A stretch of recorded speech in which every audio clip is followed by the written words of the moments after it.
Have you ever noticed something strange about your own life? You work hard, you make progress, things finally start going well, and then somehow you mess it up. You procrastinate, you stop trying, you make a dumb decision, you delay something important, and suddenly the success you were building starts falling apart. It feels like bad luck, but here's the uncomfortable truth. Many times, it's not bad luck. You are destroying your own success. This is called self-sabotage, and the scary part? Most people do it without even realizing it. Let's talk about why. Imagine someone who finally starts going to the gym. First week, amazing motivation. Second week, still going strong. Third week, results are starting to show. And then suddenly, maybe I'll skip today. Actually, I deserve a cheat meal. Tomorrow I'll go again. 3 days later, the routine is gone. Did the gym disappear? No. The person sabotaged their own progress. But why would someone ruin something that's actually good for them? The answer is surprisingly simple. Your brain prefers familiar pain over unfamiliar success. Sounds weird, right? But think about it. If you've always believed things like, I'm not that talented, people like me don't become successful, I always mess things up, then the moment success starts showing up, your brain feels uncomfortable. Because success doesn't match the story you believe about yourself, and the brain hates that mismatch. So what does it do? It quietly pushes you back to what feels familiar. Even if that familiar place is struggle, it's like wearing a pair of old shoes that are uncomfortable, but at least they fit.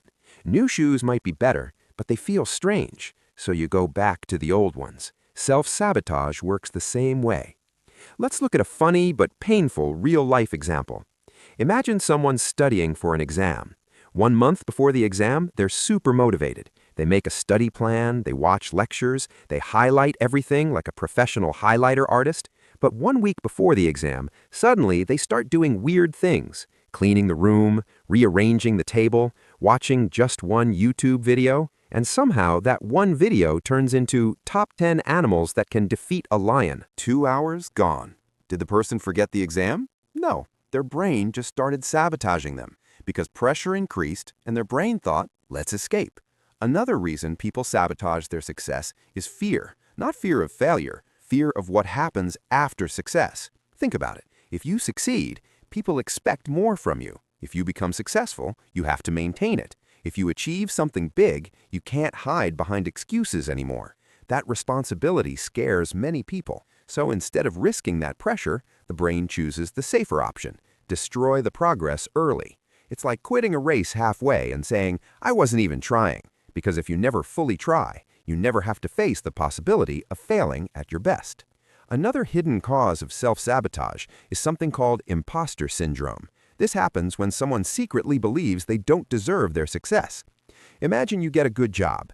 Instead of celebrating, your mind starts whispering things like, what if they realize I'm not actually that smart? What if I can't keep up? What if this was just luck? And suddenly you start making careless mistakes. You stop putting in effort. You procrastinate. Not because you're lazy, but because deep down you feel like a fraud who will be exposed anyway. So your brain tries to control the situation. Instead of waiting to be exposed, it sabotages the success first. Strange logic, but the brain works in mysterious ways. Now here's the most interesting part. Self-sabotage usually doesn't look dramatic. It looks small, very small. Skipping one workout, delaying one task, ignoring one opportunity, sleeping instead of finishing that one important thing. Individually, these decisions feel harmless, but together, they slowly destroy progress. It's like a tiny leak in a water tank. One drop is nothing, but over time, the tank becomes empty. So how do you stop sabotaging yourself? First, notice the pattern. The moment things start going well, watch your behavior. Do you suddenly start procrastinating? Do you create unnecessary distractions? Do you convince yourself that something isn't that important? Awareness is the first step. Second, understand that discomfort is normal.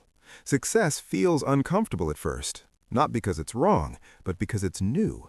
Your brain is adjusting to a new identity, someone who is disciplined, someone who follows through, someone who actually wins. That identity feels strange in the beginning, but if you stay consistent long enough, it becomes your new normal. And finally, forgive yourself. Everyone sabotages themselves sometimes. even extremely successful people. The difference is they notice it faster and correct it sooner. They don't let one bad decision become 10. Remember this simple truth. Your life doesn't collapse in one big moment. It slowly shifts through small daily choices. And the same rule works the other way, too.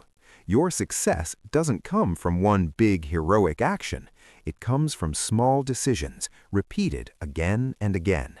Finishing the task, showing up again, trying one more time. So, next time you notice yourself about to sabotage your own progress, pause for a second and ask yourself one simple question.